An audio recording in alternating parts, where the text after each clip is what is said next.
तुम्ही कधी विचार केला आहे का, या सृष्टीचे संहारकर्ता देवांमध्ये देव असलेल्या महादेवांचा जन्म नक्की कसा झाला असेल? ज्या शक्तीपासून कालही घाबरतो असे शिव स्वतः या ब्रह्मांडात कसे प्रगट झाले? ते नेहमीच इथे होते का, की एखाद्या अद्भुत रहस्यमय घटनेतून त्यांची उत्पत्ती घडली? या व्हिडिओत आपण जाणून घेऊया शिवजींचा जन्म कसा झाला. तुम्ही जर आपल्या चॅनलवर नवीन असाल तर प्लीज लाईक, शेअर, सबस्क्राईब करा. धन्यवाद.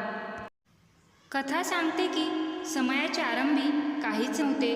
ना पृथ्वी होती, ना आकाश, ना जल, ना वायू, फक्त एक अंतहीन शून्य. मग त्या शून्यात काय असे घडले ज्याने सृष्टीचे संतुलन कायमचे बदलून टाकले? ऋषीमुनींच्या ग्रंथामध्ये या रहस्याचे अनेक संकेत सापडतात, परंतु प्रत्येक कथा एक वेगळं सत्य सांगते. काही मानणं असं आहे की शिवांचा जन्म कधी झाला नाही, ते अनादी, अनंत आणि स्वयंभू आहेत. तर काहींनुसार ब्रह्मा आणि विष्णू यांच्यात घडलेल्या एका विलक्षण दैवी घटनेतून महादेवांनी साकार रूप धारण केले. मग खरं रहस्य काय? शिवांची उत्पत्ती कशी आणि कोठून झाली? ते एक असे रहस्य आहे की जे ऐकल्यावर तुमचे मनही होऊन जाईल. चला तर मग ऐकूया रहस्यांनी भरलेली एक कथा. एक अशी कथा ज्यात दडले आहेत शिवांच्या जन्माशी संबंधित प्रत्येक प्रश्नाचे उत्तर. त्यामुळे ही कथा शेवटपर्यंत नक्की ऐका. तर सुरू करूया शिवजींच्या जन्माची ही अद्भुत आणि दिव्य कथा. जेव्हा ना सृष्टी होती, ना चंद्र तारे, ना आकाश, ना समुद्र, तेव्हा पृथ्वीचे नावसुद्धा नव्हते. परंतु त्याआधी एक शक्ती होती, अशी शक्ती जी दिसत नव्हती, सर्व दिशांना व्यापून होती. कसं सांगू तो क्षण? तो इतका अद्भुत होता की जणू अस्तित्वाने पहिल्यांदाच आपले डोळे उघडले होते. त्यावेळी ना देव होते, ना दानव, ना स्वर्ग, ना पाताळ, फक्त एक अनंत खोल निस्तब्ध अंधकार होता. पण त्या अंधकारात सुद्धा एक वेगळी ऊब होती, एक अशी ऊर्जा जी डोळ्यांना दिसत नव्हती, कानांना ऐकू येत नव्हती, पण प्रत्येक कण त्या शक्तीची अनुभूती घेत होता. आणि मग त्या नीरव शून्याला चिरत एक दिव्य ध्वनी घुमला, ओम. ही कोणती साधा ध्वनी नव्हता, कोणती प्रणवदानाची ब्रह्मांडातील पहिली नादलहरी. आणि त्या नादासोबत काही हल्ले, काही जागृत झाले, काही जन्माला आले. पण हा कोणताही सामान्य जन्म नव्हता, हा होता स्वयंभूंचा जन्म, ज्याला ना जनक ना कारण, जो फक्त आहे कारण त्याचे असणेच अंतिम सत्य आहे.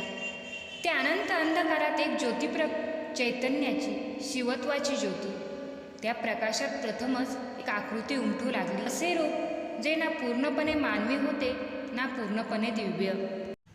कधी तो तेजस्वी युवक भासे, तर कधी गंभीर तपस्वी, तर कधी उन्मत्त नर्तक, तवांचा पती. आणि मग शिवांनी पहिला श्वास घेतला. तो श्वास इतका दिव्य, इतका प्रचंड की साऱ्या ब्रह्मांडाला पावला. त्याच श्वासातून वायूंचा जन्म झाला आणि जीवसृष्टीच्या लहरी विश्वभर पसरू लागल्या. पण त्या विराट शून्यात शिव एकटे होते, आणि हेच त्यांचे पहिले दुःख, एकाकीपणाची वेदना. त्या वेदनेतून त्यांच्या हृदयात करुणेचा जन्म झाला, आणि त्या करुणेतून एक नवीन शक्ती प्रगट झाली, पालनकर्ता विष्णू. विष्णूंच्या अंतरंगातही तेच एकाकीपण निर्माण झाले. एक इच्छा, तिची स्वतःला व्यक्त करण्याची तळमळ बंद केला, आणि भगवान विष्णूंच्या नाभीतून उमललेल्या फुलावर एक नवी चेतना जन्माला आली, ब्रह्मा, सृष्टीकर्ता. ब्रह्माजींची दृष्टी उघडताच त्यांनी पाहिले की चारही बाजू अंधकाराने व्यापलेल्या होत्या. मनात भय दाटले. मी कोण? मी कुठे आहे? मला कोणी जन्म दिला? पण उत्तर कुठूनच आले नाही, फक्त त्यांच्या स्वतःची परत येणारा प्रतिध्वनी. भगवान विष्णू मात्र शांत होते, गंभीर, समाधानी. त्यांनी ब्रह्मांडाकडे पाहिले, पाहत मंद स्मित केले आणि शांत स्वरात म्हणाले, चिंता करू नकोस ब्रह्मा, आपण इथे एका उद्देशाने आलो आहोत. आपला जन्म हा केवळ योगायोग नाही. तरी देखील दोघांच्या मनात एकच प्रश्न सतत घुमत होता. आपला स्रोत कोण? आपला मूलाधार कोण? युगानुयुगे अशा प्रवाहासारखी वेळ सरत गेली आणि मग एक दिवस असा आला ज्याने संपूर्ण ब्रह्मांडाला हादरवून सोडले. ब्रह्माजी आणि विष्णू, भगवान विष्णू यांच्यामध्ये एक भीषण वाद उसळला. अहंकारांच्या ज्वालांनी दोघांच्या अंतःकरणाला पेटवून टाकले होते. ब्रह्माजी आपल्या सृजनशक्तीवर गर्वाने म्हणाले, मीच सर्वश्रेष्ठ आहे. या सृष्टीची निर्मिती मी केली. मी सर्वांचा जन्मदाता आहे. जन्मदात्यापेक्षा मोठे कोण असू शकते? त्यांचा आवाज तीनही लोकांत घुमला आणि त्या आवाजाने ब्रह्मांड हलून गेले. परंतु भगवान विष्णूंचा स्वरही गडगडणाऱ्या मेघासारखाच प्रचंड होता. नाही ब्रह्मदेवा, मीच सर्वोच्च आहे. या सृष्टीचे पालन मी करतो, तिचे रक्षण मी करतो. माझ्या विना तुमच्या निर्मितीला काहीच अर्थ नाही, असे विष्णूंनी सांगितले. दोघांचे तर्क म्हणजे अग्नीवर ओतलेल्या तुपासारखे होत गेले. त्यांच्या वाणीच्या प्रतिध्वनीने समुद्राच्या लाटा प्रचंड उठल्या. जणू काही वादळच पेटले. पर्वत थरथरू लागले. आकाशातील दिशा हलू लागल्या. देव, दानव आणि मनुष्य सर्व भयभीत होऊन एकमेकांकडे पाहू लागले. शब्दांच्या या युद्ध चर्चिमेवर पोहोचल्यावर दोघांनी आपापली दिव्य अस्त्रे उचलली. ब्रह्मदेवांनी ब्रह्मास्त्राचे लक्ष साधले, ज्याच्या तेजाने 10ही दिशा दिवसासारख्या उजळून निघाल्या. तर भगवान विष्णूंनी त्यात सुदर्शन चक्र घेतले. त्यांच्या गडगडाटी गर्जनेने जणू आकाशच फाटून गेल्याचा भास झाला. दृश्य इतके भयावह होते की क्षणभरासाठी असे वाटले जणू महाप्रलय सुरू झाला आहे. दोघांची शक्ती इतकी प्रचंड की जर ते आमने सामने भिडले असते तर संपूर्ण ब्रह्मांड एका क्षणात भस्म झाले असते. जेव्हा विनाशाचा शेवटचा क्षण जणू समोर उभा होता तेव्हा एक अद्भुत घटना घडली. अचानक त्यांच्या मधोमध एक दिव्य ज्योती प्रगट झाली. हा काही साधा प्रकाश नव्हता. तो होता अग्नीचा एक असीम अनंत स्तंभ. त्याचा तेज इतका विलक्षण होता की त्याच्यासमोर सूर्याची किरणेसुद्धा फिकी वाटत होती. तो स्तंभ ना वर संपत होता ना खाली. तो अनंत होता, अथांग होता.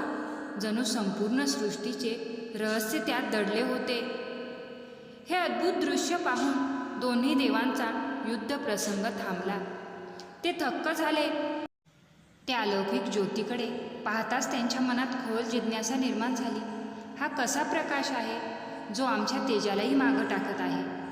ब्रह्मदेवांनी आपला स्वर थोडा मावळ करत विचारले, विष्णूजी, हे काय आहे? इतके प्रभावशाली तेज मी यापूर्वी कधीच पाहिले नाही. विष्णू देखील विस्मित झाले. मी सुद्धा याला ओळखत नाही. ब्रह्माजी, चला या ज्योतीचे रहस्य जाणून घेण्याचा प्रयत्न करूया. मी याचा अंत शोधतो, तुम्ही त्याचा आधी शोधा, असे ठरले. दोघेही आपापल्या दिशेने निघून गेले. भगवान विष्णूंनी वराह म्हणजेच रानडुकराचे रूप धारण केले आणि त्या अग्निस्तंभाचा खालचा टोक शोधण्यासाठी खाली उतरू लागले. त्यांची गती इतकी प्रचंड होती की संकल्प अढळ ते हजारो योजन खाली गेले, मग लाखो योजन अजून खोल गेले, पण तरीही त्या स्तंभाचा अंत अदृश्यच राहिला.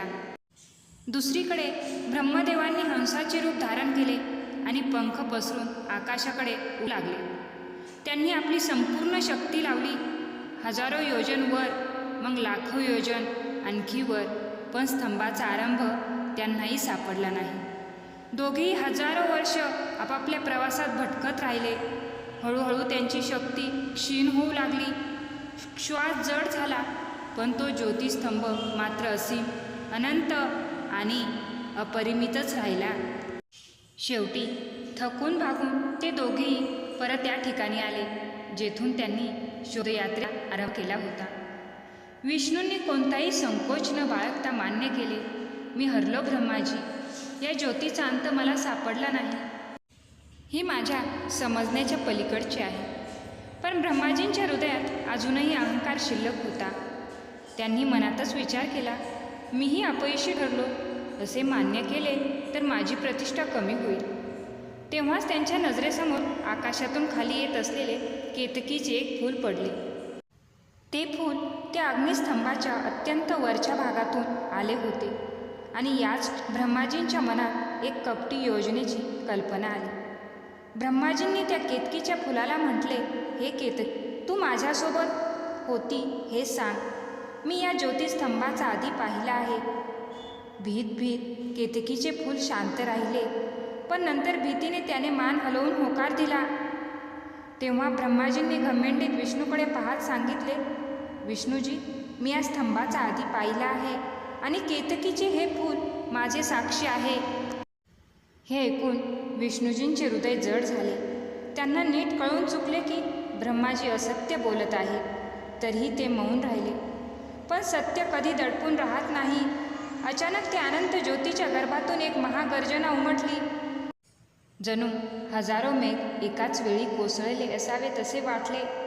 थांबा, ही होती क्रोधित शिवानी, जिच्या नादाने तिन्ही लोक कंप पावले. ब्रह्मा, तू सत्याचा नाश केला आहेस. तू असत्याचा आधार घेतला आहेस. आणि त्या क्षणी त्या अग्निस्तंभाच्या मध्यातून एक दिव्य आग प्रगट झाली. त्रिनेत्रधारी, जटाधारी, मुकुटधारी नीलकंठ महादेव. त्यांच्या तिसऱ्या नेत्रातून निघणारा तेज तर असह्य होता. जटामध्ये गंगा लहरत होती. गळ्यात नाग होता. एका शिशू दुसऱ्या हातात डमरू आणि मुखावर अपरंपार गंभीरता. त्यांच्या दर्शनाने दोघा देवांची श्वास त्या सत्यासमोर त्यांचा अहंकार क्षीण होऊन गेला. शिवांच्या वाणीमध्ये वज्राची कठोरता होती, पण त्याचबरोबर अनंत करुणाही होती. मी आहे शिव, मी आहे ते तत्व, ज्याला ना आदी आहे ना अंत. तुम्ही दोघे माझ्याच अंशातून उत्पन्न झालेले आहात. ब्रह्मा, तुम्ही सृष्टीसाठी धनासाठी आणि मी संहारासाठी. आपण तिघे मिळून या सृष्टीचं संचालन करतो. शिवांचा तेजस्वी रूप पाहून मध्ये वापरू लागले. त्यांना आपल्या गंभीर चुकीची जाणीव झाली. ते तत्क्षणी शिवांच्या चरणावर कोसळले. प्रभू, माझ्याकडून चूक झाली. अहंकारामुळे नित्य कृपा करा, मला क्षमा करा. परंतु शिवांचा न्याय अढळ होता. शिवांनी गंभीर स्वरात म्हणे, ब्रह्मा, तुम्ही सत्याचा अपमान केला आहे. त्याची शिक्षा तुम्हाला भोगावीच लागेल. आजपासून पृथ्वीवर तुमची पूजा होणार नाही. फक्त एकदा दुसरे तुमची मंदिरे असतील. त्यानंतर शिवांची दृष्टी केतकीच्या फुलावर पडली. आणि तू केतकी, तू ही खोटी साक्ष दिलीस. त्यामुळे माझ्या पूजेत तुझा उपयोग अजन्म वर्ज्य राहील. हे ऐकून ब्रह्मा आणि केतकी दोघे अतिशय व्यथित झाले. त्यांच्या डोळ्यातून अश्रू वाहू लागले. पण शिवांचे हृदय करुणामय होते. त्यांच्यासमोर कोणी रडत आहे हे ते सहन करू शकत नव्हते. त्यांनी आपला रौद्र भाव त्यागला आणि कोमल स्वरात म्हणाले, ब्रह्माजी, निराश होऊ नका. जरी तुमची पूजा होत नसली तरी तुमचा सन्मान सदैव टिकून राहील. यज्ञाच्या आरंभात तुम्हालाच प्रथम वंदन मिळेल. तू सरस्वती देवी समवेत ज्ञानदेवतेच्या रूपात पूजिला जाशील. यानंतर त्यांनी सत्य स्वीकारलेल्या विष्णूंच्या दिशेने पाहिले. शिवांच्या चेहऱ्यावर एक मधुर हास्य पसरले. हे विष्णू, तू सत्य बोललास, स्वतःचा पराभव स्वीकारलास. यासाठी मी तुला वरदान देतो. तुझी पूजा सर्व युगांमध्ये होईल. तू जगतांचा पालनकर्ता म्हणून सर्वत्र वंदनीय राहशील. मग शिवांचा स्वर अत्यंत गूढ आणि गंभीर झाला. जणू स्वयं का बोलत आहे. ऐका देवांनो, मी ना जन्म घेतो ना मृत्यू मला स्पर्श करू शकतो. मी काळापेक्षाही प्राचीन आहे. मृत्यूपेक्षा अधिक शक्तिशाली आहे. मी स्वयंभू आहे, स्वतःतून प्रगट झालेला. मी आधीही होतो आणि अद्यापही असेल. जेव्हा काही नव्हते तेव्हा मी होतो आणि जेव्हा सर्व काही समाप्त होईल तेव्हा मीच येईन. ओम नमः शिवाय. धन्यवाद.